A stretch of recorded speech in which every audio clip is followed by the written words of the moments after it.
Hello, good morning, good afternoon, and good evening. I'm Gorang. I'm the CEO of Indoors. I'm talking to you from London. Uh, so today I'm going to talk about NFT security, and we're going to tackle a very important question: Can your NFTs vanish? And sadly, the answer is yes, they can actually vanish. Right. So when people are talking about NFTs, when they are advertising about NFTs, they always say that okay, NFTs are going to be forever. NFTs are on the blockchain, and NFTs will always be there. They will never go away. They will never vanish.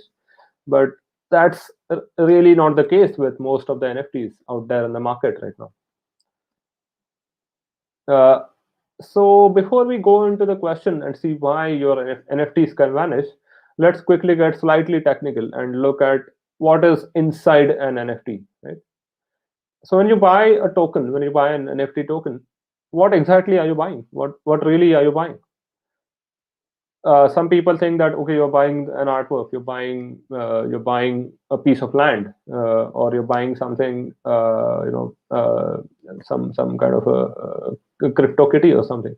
But in this case, when you're buying a token, what you're really buying is just the token ID, just the rights to the token ID. So what happens is inside the smart contract, when you buy an NFT, the ownership of this token ID is transferred to your Ethereum address. And as you know, there are two main NFT standards, ERC 721 and ERC 1155. So according to most of the standards in the market, most of these, both of these standards have a token ID. And with each token ID, there's something called metadata and media associated with this token ID. So now let's look at what is metadata and what is the media associated with this token ID. So usually when you want to find the media and metadata associated with an NFT token, you call the smart contract on Etherscan or some other software, and it returns to you something called a token URL or token URI. And this token URI usually points to the metadata, which in turn points to the media of the NFT. So let's look at what is the metadata, right?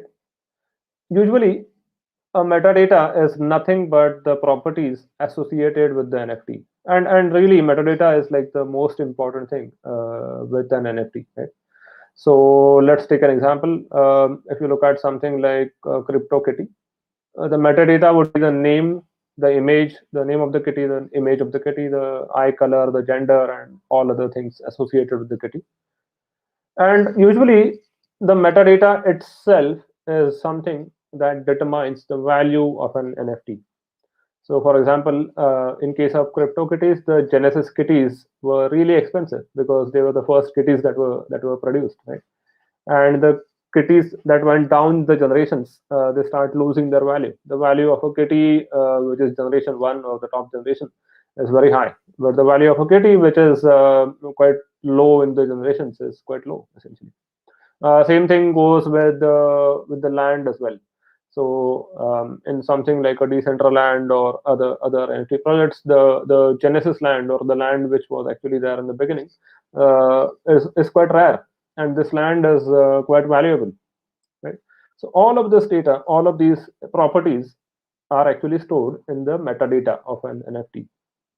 And the metadata at the end of the day is actually a JSON object. So usually the metadata you see looks like this. You see the name, you see the year when it was created, you see the image, and you see other tags and other properties associated with this NFT. Now, as you see one thing here. It's called image, right? So image is one property within the metadata, and the image is actually, or the media associated with this NFT is actually the images that you see on OpenSea or any of the marketplaces out there. So this media can take multiple forms.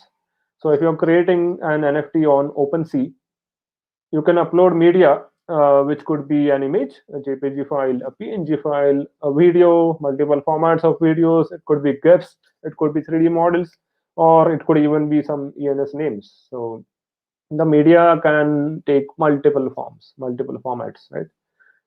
The media could also represent some physical artwork, maybe some concert tickets or even some baseball cards, right? So essentially, if you go back, you can see that okay, every NFT token, when you buy the token ID, it is associated with a token URL, and this token URL shows you the metadata, and the metadata essentially shows you the media. So these are the three layers of an NFT: token ID, metadata, and the media. Now the media is something, as I said, that you see on OpenSea, and it's what looks so beautiful about an NFT. Now let's get to the next point, which is the storage of the media and the metadata. So usually, if you look at like a range of NFTs or a range of projects in the market, there are three main places where the media and the metadata are actually stored. The metadata and media could be stored on servers like AWS and Google Cloud, which is the case in most of the NFTs, which is quite sad.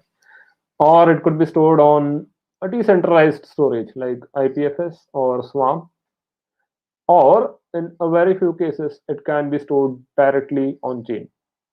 That means the media and metadata is stored in the smart contracts on suppose the Ethereum blockchain or any other blockchain for that matter, right? So as I said, there are three main storage systems. One is servers, second is decentralized storage, and third is on-chain. Now let's look at the pros and cons of storage on each of these media. So now the problem is a lot of NFT projects actually store their media and metadata on servers, and we think that this is highly dangerous. This is not at all advisable.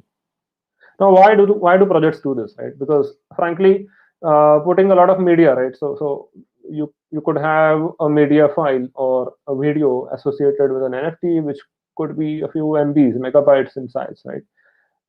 And if you have a lot of NFTs like this, storing all that data on the blockchain is usually not possible, right?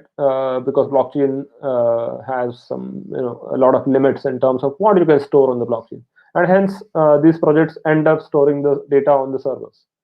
And some of the most respected and most well-traded project in the space actually store their media and metadata on servers. This is highly dangerous.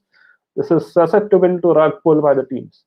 Again, we are not saying that the teams are going to be malicious and the teams are going to do anything with the data, with the media, but there's always the danger that if the project actually runs out of money, your NFT might not be available. So now imagine this scenario where you buy, I don't know, let's take an example again. Disclaimer, we are not saying that they will do this, but let's take an example. If you buy a kitty or if you buy a zombie NFT, right? A zombie NFT with a token ID number 10.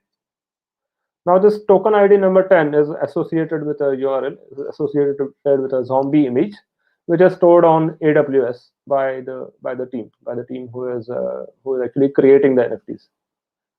Now let's say 5 years down the line or 10 years down the line, if the team runs out of money, if the company goes under, they will not be able to host the AWS servers. They will not be able to pay AWS for hosting your images. And in that case, your token URL will still be valid. Your token ID will still be valid. You will still own the NFT. But now that NFT is going to point to an image on a server which does not exist. And guess what happens then? You will see a 404 page not found. So essentially, you will be left with an NFT that is completely worthless, because you will not be able to see the metadata of this NFT. You will not be able to see the media or the image associated with this NFT. And this is highly dangerous. You're essentially putting your money, you're essentially buying something that is not going to be around forever. That is not going to be around in 5 years or 10 years. So now the second best option of storing the media and metadata is to store it on something like IPFS, a decentralized storage. Yeah, so we acknowledge the fact that okay, you need to pin the media, you still need to pin the media on IPFS, but we believe that it can be done in a decentralized manner. And obviously, it's always better to store on IPFS rather than centralized servers, which are in complete control of the project. So if you put on IPFS, someone else can actually go and start pinning it. You could have a self-sustaining DAO, for example, which can keep pinning the media or the metadata on IPFS. So there are multiple ways in which all of this can be handled, and obviously it is much better than AWS or Google Cloud, for example. Right? And the third solution, which is I think the best solution, is storing your data on chain, and that is how you actually make sure, that is how you actually ensure that your NFTs are going to be forever. So the only way in which your NFTs are going to last your lifetime and beyond are if your media and the metadata are stored on chain. Again, this is not easy. This is not possible for all the projects. This is possible only in certain limited use cases. So some of the really cool projects that we would like to mention here are Ava Stars and Art Blocks. So Art Blocks, for example, they have a script which actually renders your image, right? So every NFT is associated with a script, and when you render that NFT in your browser, it's rendering the image on the fly, which is quite cool. And these are the NFTs that are going to last forever, as long as the Ethereum blockchain or any other blockchain keeps on running. As long as the blockchain doesn't go down, your NFTs are going to be there. So you're paying for something, you're buying something that is not going to vanish completely. Right? Again, this is not possible for everyone. So I think the second best solution is to store it on IPFS. Yeah? And our team at Indoors, we have a browser extension called Nifty Scanner, and our team was doing a lot of research on the top NFT projects. So we looked at the top 25 projects on nonfungible.com, and we were surprised to find that more than half of these projects are storing the media and metadata on servers, on centralized servers, which is really appalling. So what is happening really here is a lot of money has been exchanged through these projects, through these NFTs. More than 150 million US 100 million dollars, or more than 150 million dollars has been traded through these projects, and essentially all these NFTs are at risk. Again, we are not saying that these projects are malicious. In no way they are malicious, but you are completely relying on these teams, on these centralized teams, to maintain the centralized servers and keep your NFTs running. So some people have actually paid thousands of dollars or even hundreds of thousands of dollars for some of these NFTs, and essentially you are actually relying on these teams to keep them running, keep them going. So this is not something that is going to last forever. These NFTs could vanish. And what's even worse in some of these projects is some of the smart contracts are not even verified on Etherscan. So we would advise NFT buyers to look carefully at the smart contracts and make sure that at least the smart contracts are verified, right? Otherwise, what could happen is you're buying an NFT, you're buying something, and in the smart contract there could be some code, some funny code that could say that okay, NFT is going to be invalid after 10 days, or the ownership is going to change after 10 days.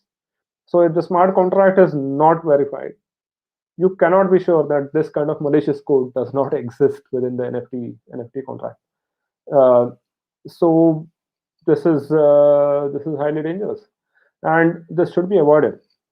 So we have some top tips for new projects that are coming up with NFTs. So the first thing, or the minimum or the least that you can do, is to store your NFTs on IPFS and pin them. Because if you store something on IPFS and don't pin it, it's going to vanish anyway. So store it on IPFS in a proper manner. You can use something like a Pinata gateway or something. Pin your images metadata, and they will last for a long time. Second is get your smart contracts verified. I don't think this needs to be told, but sadly it does, because some teams don't verify the smart contracts. Like on OpenSea, if you go to the main page and you just click on random 10 NFTs, I would bet that at least two of them, or one or two of them, won't have the smart contracts verified, which is really appalling. And the best thing you could do as a new team, as a new project, is to just use the standard Open Zeppelin templates. Open Zeppelin has some amazing templates for creating new NFTs. Just use those templates. You can edit them, you can tweak them to your purpose, you can tweak them to your use case, and then create your own NFTs. But just use the standard Open Zeppelin templates. Otherwise, your users are going to curse you. It's not a good thing to yeah, and get your smart contracts audited as well. Even if you're using Open Zeppelin, it's always a good practice to get your smart contract audited, unless you're selling, I don't know, some small NFTs just for a fun. If you're dealing with a lot of money, if you're dealing with a lot of user funds, it's very important to get it verified and audited. Yeah. So yeah, as buyers, please look at the smart contracts. Please look at where the media and metadata is stored, and do not put a lot of money in NFTs which have stored it on centralized servers. Frankly, yeah. Great. We have one question from the audience. The question is, what's your opinion on security of layer 2 on Ethereum? So see, frankly, at the end of the day, so if you look at something like a Polygon or Matic, in this case, it's EVM compatible, and the same security concerns apply there as well.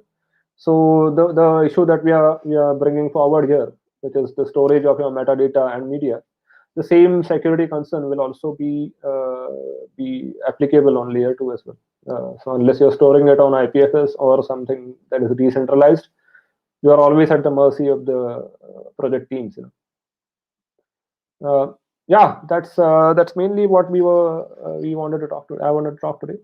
So, do we have any other questions from the audience? Great. So, thank you so much, and have a nice day. Have a nice evening, and have a good night for all those of you in Asia and Australia. Great. Thank you.